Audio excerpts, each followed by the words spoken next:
What's going on, guys? Reisshub back with another video, and in this video I want to do everything you need to know about Stark Industries. I'm not just going to be covering the new POI, I'm also going to be covering the lake and all of the new landscape around it that's here as well. I'm going to go through the chest locations, where Iron Man is, where the vault is, how to get up and down the hills at the side and all the ways you can do this, some solo looting paths, and then some trio looting paths as well. If you like the video, please like the video, and if you're not subscribed, please subscribe. Hope you guys enjoy.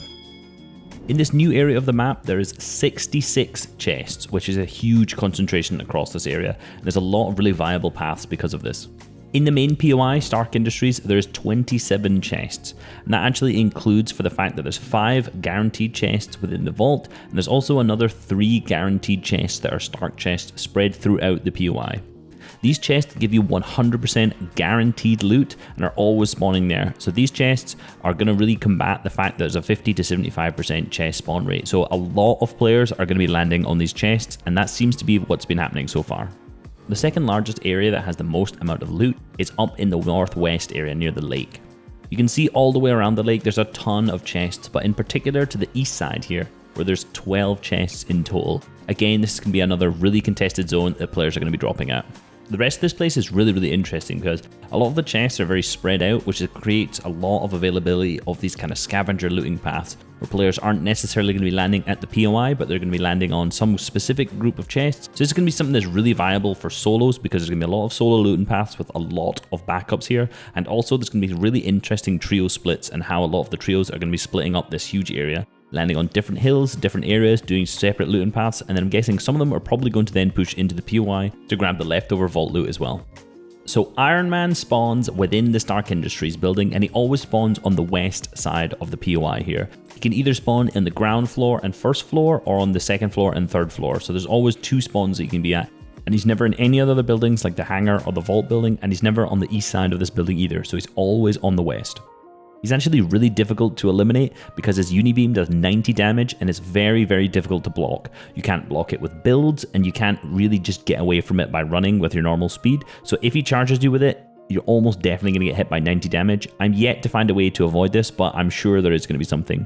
You can boogie bomb him, and you can also, once he's targeted you, you can use a crash pad on him and he won't hit you, or you can shockwave away and he won't be able to hit you then.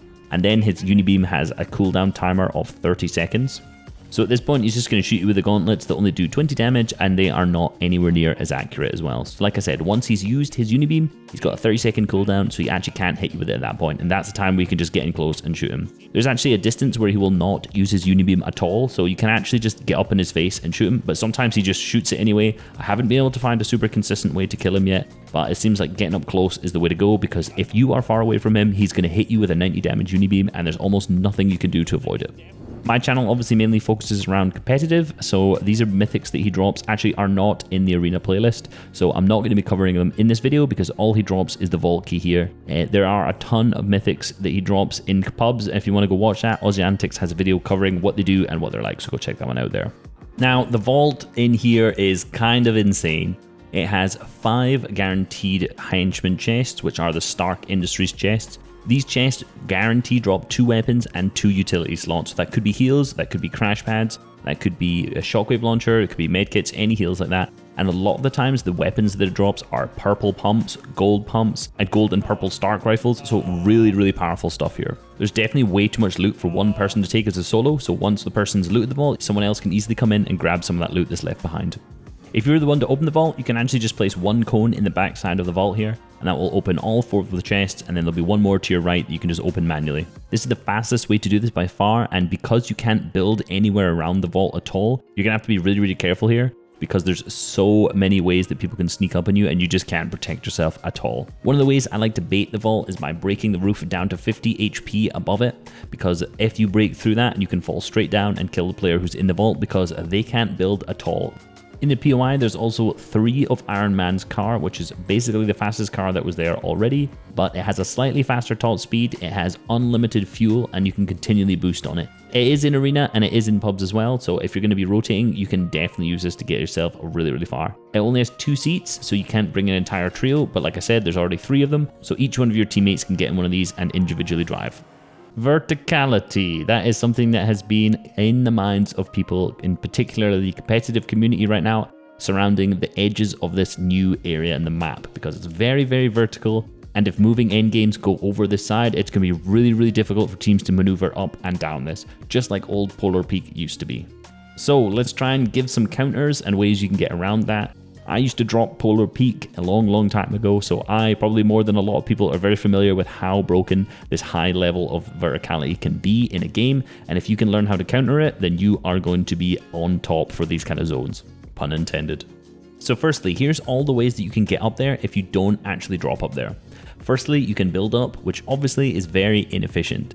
For anyone wondering, it takes 20 ramps to get from the bottom to the top of the very highest point, and that's without covering your top. So that's going to be 40 builds, straight double ramping all the way up. So this is going to take a lot of your materials to get up here. So obviously you want to try and avoid building up as much as possible. You can also take the zip lines, which are risky because a lot of the times players are going to be camping these in higher level games, waiting for people to come up, and they're just going to spray you as soon as you get on it. You can also fly from the steamy stacks. You can just go straight up to the top. You can do this from either stack. So you can go from the left one, you can go from the right one, and there's multiple locations that you can land as soon as you go through this. This is actually a really efficient way to get up there. So if you land as steamy or you land anywhere near here or rotate through here, you can just go straight up to the top, and I would recommend doing this early, as we'll get into in a bit. The last way you can get up here is also there's 9 rifts surrounding this area. They're pretty evenly spread out, 2 at Craggy, 2 to the left near the old bridge, 2 to the southwest just between Authority, 2 to the southeast just right next to the bridge here. There's also just a single one near the teak houses as well. All of these will allow you just to land straight up on the top and get a nice high ground position. You do have to remember though, a lot of people are going to use these to rotate. They're also going to use them to do the exact same thing that you do, and they all are one-time use. So unless you're rotating early, you should not be relying on these rifts at all because chances are they're going to be used by another player. If you get to rift early, you can also just box it up and just sit on there, protect it, and then use it when you need to rotate later. Remember, if you're early game or mid game rotating just from this position, you can actually rift hop as well. You can use one rift and then land in another one that's closer, and that'll get you further. It'll also waste the rifts so that other people can't use them and they'll get stuck further in the zone. The last way you can get up is obviously just by walking. There are a few points here to the north, west, southwest, and southeast that you can actually just walk up. So keep an eye on these. You got to remember where these points are because you're going to need to rotate through them. I'm going to guess that a lot of players are going to be holding people at this area though, so they're going to be high traffic areas. So that's how do I get up. What about how do you get down? Well, firstly, what I'll say is you can just drive off the edge in a car and you won't take any fall damage and you'll be fine. You can also use the zip lines in reverse in the exact same way, just grab one and then jump straight down. You can walk down the same ways you could walk up before, but then there's also a few areas around the map where you could just jump straight down into the water as well. You can also build off of the edge, but you don't really want to be wasting that many materials, and it is quite awkward to do so. You can just jump off and land on cones on your way down, but again, it can be a little bit awkward and you can get sprayed on the way down. But if this is a last resort in an endgame, for example, you can definitely still do this. So to make the conclusion to the entire verticality point, here is a map of all the ways you can get up and all the ways you can get down as well. I'd highly recommend screenshotting this and remembering it, just so you can learn exactly where all the points are that you can get up and down, because the last thing you want to do is be stuck at the bottom of this when it comes to a moving endgame. The most important thing I can say to you is if you guys don't drop around this area, is that just like many things in life, prevention is key. Please practice safe rotates, and what I would very much strongly recommend to you guys is that if you are not dropping anywhere near this and you see a zone that goes up towards the northeast side of the map, that you rotate very early and you ensure that you get onto one of these high ground positions way before you need to. This is something that is going to be really critical, because if you get stuck behind and you have to rotate up one of these in the 3rd and 4th, 5th zones, even worse, this is going to become horrible. You want to ensure that you've secured the high ground position a lot earlier than a large amount of the lobby, as this is just going to make your endgame way easier. Okay, so let's go through a ton of looting paths. The first one here is dropping at main. Now the majority of players that are dropping here at main are dropping onto this guaranteed 100% Stark chest that's here, also because there's another chest next to it.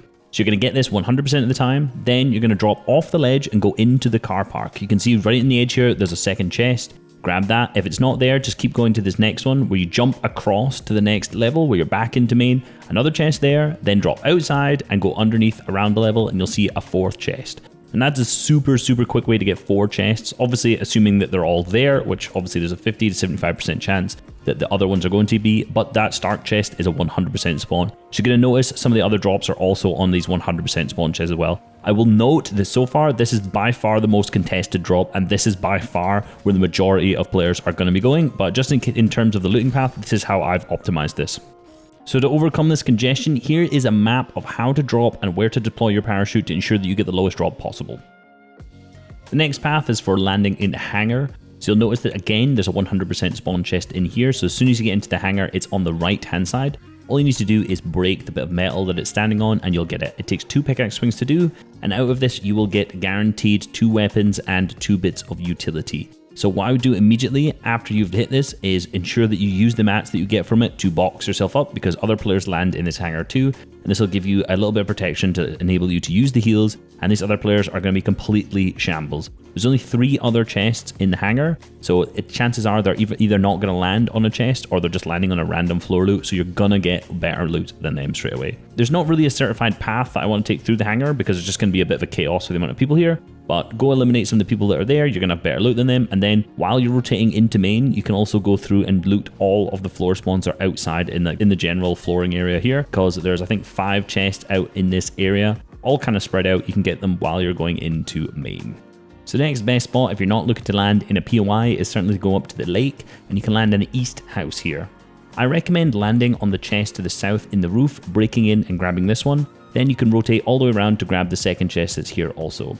Then you just break through a single floor to go down, and there's another chest right there. And again, you can just build to protect yourself if there's anyone contesting you here. Then you just again go down because there's 2 more chests in the basement. Then once you've looted here, there's 1 also in the garden area, and then there's 4 along the edge of the river. So there's 9 chests here in total, a really, really strong looting path.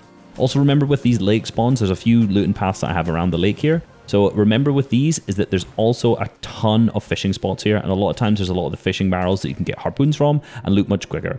This patch, fishing with the boat and fishing with crash pads was nerfed back to the way it originally was, so you can no longer do this, so harpoons and fishing rods are back on the menu as the best way to fish. So if you want to drop at the house north of the lake, there's 4 chests here in total. So what you want to do is land in this door, and you can see that there's a chest on the head here. All you need to do is quickly break it and you'll be able to get the loot that comes out with that.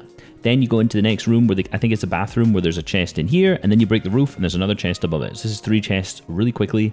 You can loot the rest of the house if you really want, but most of the time I go outside to the little shed there and check if there's a chest in here too, because you can break the roof, grab that one, and then there's again, it's similar to the other place. If you want to push into the main lake house, you can push via this way that has a ton of brick. That means you get max brick here, no problem. You're going to have more mats than the person who's landing at main. The other alternative that I like is if you just want to disengage after this and start your rotate, you could then just start going the opposite direction, and there's a couple chests that you can go along the way, and you can just also go down the water to give yourself a little bit of boost. There's also a chance that a Stark jet will land at the northwest here. So what you want to do is you can rotate through there. If it is there, you can go up and you can try and get you some of those mythic items that are there. And also if you don't have a Stark rifle yet, one of the best rifles in the game, pretty easy to get at least a blue one from these drops. Then again, disengage. With this center hill drop here, it's one of the highest points in the map. There's 2 chests on top, so you can grab these, then drop down to the east side, grab the couple chests that are around there and around the lake. Then you can either push the house that's in the south of the lake, or you can just start fishing here. You're going to have to be careful because I'm guessing that this area is going to be hugely contested again. But this is another quick little looting path that works. There's 8 chests on the west side of the hills as well. You can see them spread out here on the map. So ideally at this drop, it's kind of similar to the one that we'd landed in the north side of the lake. And here you're going to want to land on the one at the very top and just make your way down, grabbing the chest as you can go. Because you've landed at the top, you can usually see which ones have spawned and which ones haven't. And again, if you're contested here, you're going to want to be really careful and make sure you actually land on a chest with a weapon, or just disengage and land somewhere else. From this position, if you want to be more aggressive, you can go and push the vault. Remember, with any of these looting paths where you're not landing inside main, you can always go and push the vault afterwards to get some of the leftover loot. But just beware, there'll be people camping it, and there'll be a lot of people still in this area because it's highly contested. One other path that I like is actually landing off of this at the old radio tower here, looting that, going to the house that's to the south of that, and then again continuing the kind of same looting paths, going to the jet if it's there, hit a rift and keep rotating. You'll notice the similarity here of all the things I'm trying to tell you is to continue to hit a rift after you've looted. This is by far going to make your mid-game rotates as easy as possible because you can go so far. It's one of the real strengths of landing at this corner of the map. So often it takes a long time for the players in Stark to actually loot the building because there's so many players there, they're all fighting, they're all congested. It's a real mess actually landing in the main building of Stark POI. So there's a couple ways you can land off of the POI and then actually just then push in. You can do this in pretty much anywhere where it has a rift, but a lot of the times I like doing this is also in the southeast corner here where you can land at the metal and the bridge and then hit a rift, straight in, land at Stark, kill the guy at vault. You could do the same at Authority. You could loot this a little bit, take the rifts, go up, same thing. Even at Steamy, you can take a rift from here and then go straight in if you've got a really quick looting path. Same with Teak Houses or in Craggy. So a lot of these places in the surrounding area where there are rifts, you can loot these and then just push Stark straight away with a rift. It's a really dangerous strat because obviously you're going to push into a ton of players and the other players may have looted the vault already. So be careful while doing this, but this is something you can put into your plan. So let's get onto some trio looting paths, and a lot of these are just going to be similar to the ones we've just gone through in solos. So one of the main things I've seen so far is have 2 players land on the main chest, the first looting path that I showed, because there's 2 weapons that come out of this, and if another player is contesting you, it's going to be 2v1, you're going to 50-50 on the pickaxe, and if there's 2 of you versus 1, it's not 50-50, so you're going to win it. So this is actually very common, and then have another player land somewhere else in the POI. It is kind of difficult to tell where. You can either go to one of the chests below that we discussed, or you can go on the top, grab one of the floor spawns there, and then get together with your team, and you're probably already going to be one up at this point because you've got way more loot. Like I said, I don't really like landing on the left-hand side, the west side of the building. There is a guaranteed chest in here, however the issue is that Iron Man also spawns here, and he can kill you very, very quickly. Another path in the main POI that I really like is having 1 player land on the vault, as there's 1 chest here and a couple floor spawns, and then 2 players land in the hangar. This really works well if you're uncontested in these areas and all of the other players have landed in the main building because they're just going to be fighting here. You can then loot those 2 buildings individually and then loot all of the floor spawns and all of the chests on the way there because there's a ton, like I've already said. Then you're going to have way more loot, way more HP, and then all the other players are probably going to be scuffed after fighting in main, so you guys are going to have the advantage. You push in, eliminate Iron Man, get the vault key, and win. When it comes to other trio looting paths, there's actually a ton that you can think of. But it's basically just combining a bunch of the solo ones that we've just gone through. If you think, for example, a great one would be if you're uncontested at Lake, which is very unlikely. I really wouldn't think this is going to be the case. But if it is, you could have 1 player land on the main house to the east, 1 to the north, and then 1 on the hill to the left, and do these 3 individual looting paths that we talked about earlier. You could also do a very large split where 1 lands on the very, very left side, the very west at these tall mountains, another one lands in the middle, and then another one lands in the radio tower, and they all meet up at the same point over by the bridge where they can all rift together. Or rather than having 1 person land in the middle, you could have it at the north of the lake. There really are a ton of places you could land here. You could also split risky reels. You could have 2 people risky, 1 on the mountain to the west, and then you could all push the POI once that's over, eliminate Iron Man, and grab the vault from there. There are a ton of possibilities for rotations here, and I'd really like to see how the plans develop for this area in the future. Hope you guys enjoyed the video and learned a lot. I'm going to be on break for the next week or so I'm hopefully going to try and fit out a video on any West DreamHack before any East DreamHack is on, so fingers crossed for that. Please like the video if you haven't already, and please subscribe if you aren't already as well for more high quality Fortnite content. Catch you guys later, peace!